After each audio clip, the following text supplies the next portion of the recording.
Samantala, wala pa rin komento ang mga mahistradong nasangkot sa investigasyon ng Korte Suprema sa Court of Appeals bribery scandal.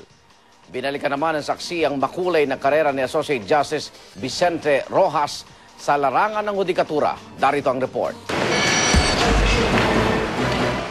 Bar top-notcher ang sinibak na si Associate Justice Vicente Quisimbing Rojas. Hindi na kontento sa kanyang Bachelor of Laws degree sa UP Law, itinuloy nito ang pagpapakadalubhasa sa batas sa Georgetown University Law Center at Harvard University sa Amerika. Naging miyembro rin siya ng bar ng State of New York, 3rd Judicial Department. Hindi rin basta-basta ang kanyang karera. Unang nagtrabaho bilang paralegal assistant sa law office ng kanyang ama, na nooy partner ni dating Senador Jose Diokno. Naging presidential executive assistant sa Malacanang, nagturo sa UP Law.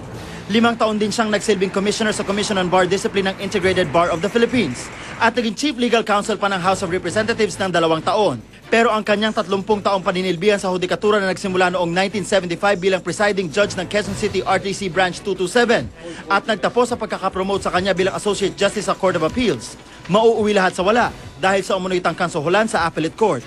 Sinikat ng GMA News na kunda ng reaksyon ang mga maestrado ng Court of Appeals hinggil sa naging desisyon ng Supreme Court.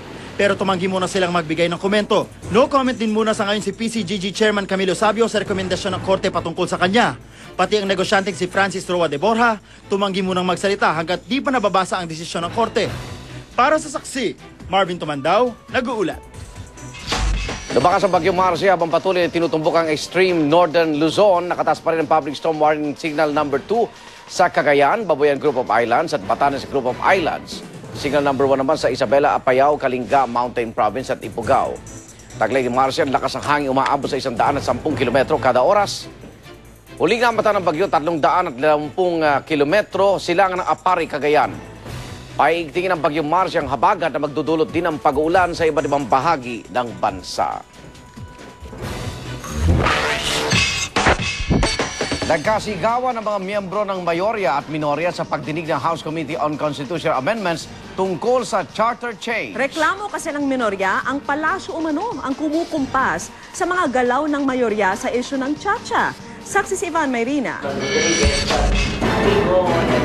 Simpleng tanong lang ang nakasalang sa House Committee on Constitutional Amendments kanina. Paano ipatutupad ang dati na nilang napagkasundo ang public consultation sa charter change sa Luzon, Visayas, Mindanao at Metro Manila? Pero si Congressman Victor Agbayani ng Pangasinan, nagmosyon na bawiin ito. Bukod sa wala raw budget, mas mainam daw kung kada distrito ang gagawing konsultasyon sa Chacha. Pero kinontra ito ng minorya. Kailan pa walang pera ang Kongreso para sa pag-ensure na naririnig ang boses ng taong bayan? Himutok pa ng minorya, nire-railroad ang usapin, sabay pasaring sa mayorya. There has been a decision in Malacanang that we proceed now. Dito na nagpanting-antengan ni Remulla at nagsimula ang mainit pang sagutan. It's being impolite to all of us. I don't think I am coming out because I don't think, Mr. Chairman, that he is using the proper parliamentary language when he is, I move to strike out, Mr. Chairman, his remarks that my stand here or whatever I stand here will be because of Malacanang. He was referring to us as being here, as being stooges of Malacanang, Mr. Chairman. Well, it's true, Mr. Chair. Mr. Chairman, The committee is in recess for a few minutes. Pero di pa doon natapos ang mainit na diskusyon.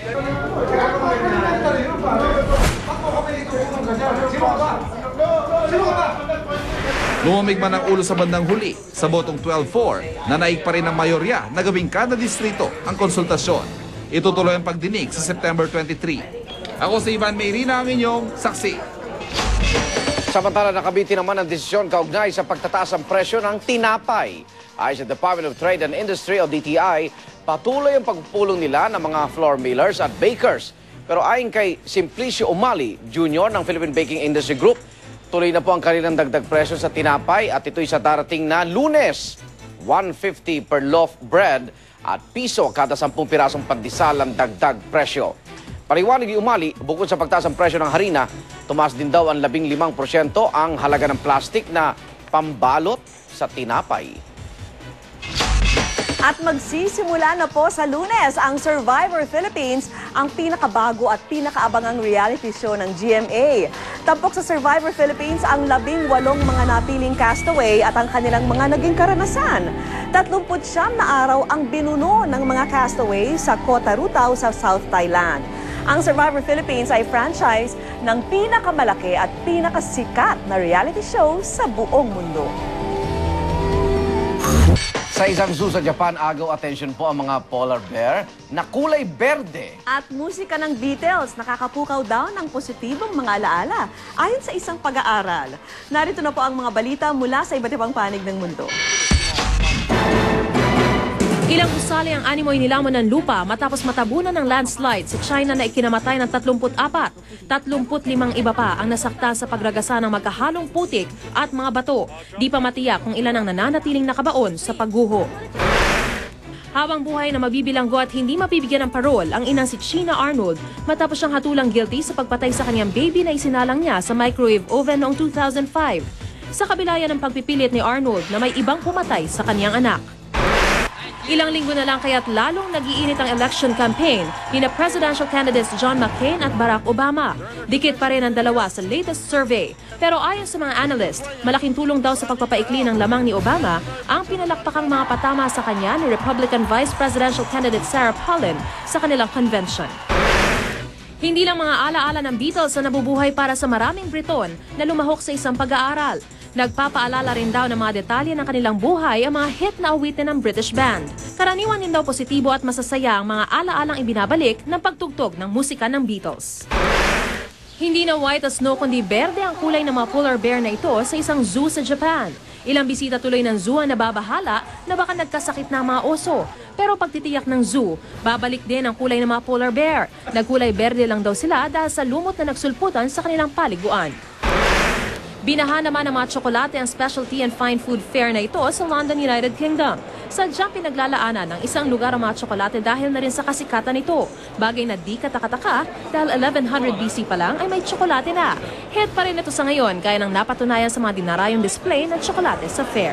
Para sa Saksi, Mariz Umali, nag-uulat. Para sa karagdagang balita, patuloy at tumutok sa GMA News and Public Affairs at mag-log on sa www.gmanews.tv kung saan mapapanood ang ilang bahagi ng Saksi. Para naman makatanggap ng mga pinakabagong balita via text, i-type lang ang GMA News Space On at isend sa 4627.